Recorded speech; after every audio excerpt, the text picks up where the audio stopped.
Chris, you help family-owned businesses kind of move forward and guide the way forward for them.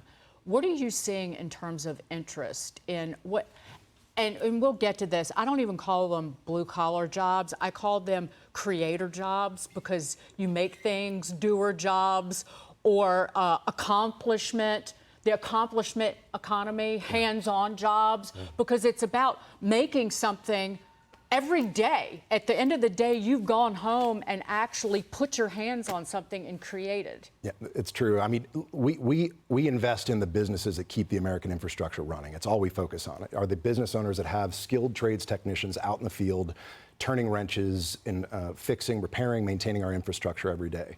The number one pain point of these people is labor, is finding skilled workers. You identify the gap and the demand up front. It's over 2 million workers are needed by the year 2030. There's a cost of over $1 trillion to the GDP if we don't solve that crisis, and it is a national crisis.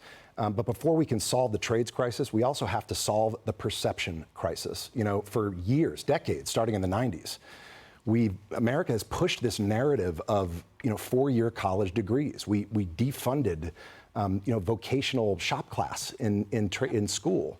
And we're faced now with a generation that's more familiar with student debt than they are with screwdrivers. I mean, there was a recent study, an international study done this year, where 30% of Gen Zs could not identify a flathead screwdriver. I mean, that's crazy. And by the way, I brought a flathead screwdriver. Yeah. That's the flathead screwdriver. I brought a Phillips head screwdriver too, just so we know the difference. Yeah, that's the difference. These have you can alternate the heads on the screwdriver, because I have one, and you keep them in the butt of the screwdriver. I'm the kind of gal, I like my specific flathead and just a flathead. You don't have the interchangeable heads. Well, I'm just saying. Yeah, listen, we need So you're falling workers. down on the job here, yeah. Chris. Well, no. student debt has racked up, and the reality is that there are new opportunities that are beyond just dirty jobs and wrench turning. There's opportunities in AI, infrastructure, cybersecurity, and the likes.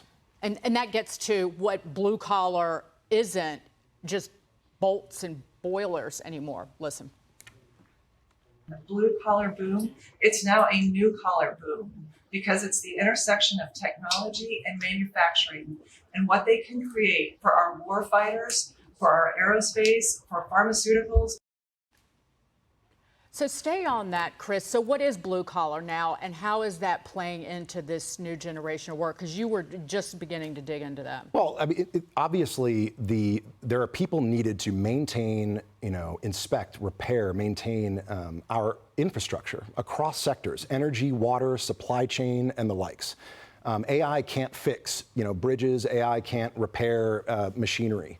And these are the skilled trades workers that are out there every single day doing this work. And the challenge we're faced with, we're aging out. For every 5 skilled trades workers that are exiting the workforce, there's only 2 that are backfilling.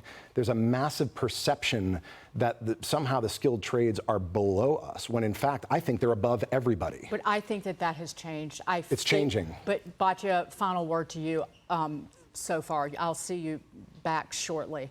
But that is changing, because I'm of the generation that luckily I got sold a bill of goods about going to a 4-year college, but it was required for me to get a job. And I've seen what kids who are getting out of college now have gone through, and they don't have skills. They have no useful skills, but they're $200,000 in debt. Final word.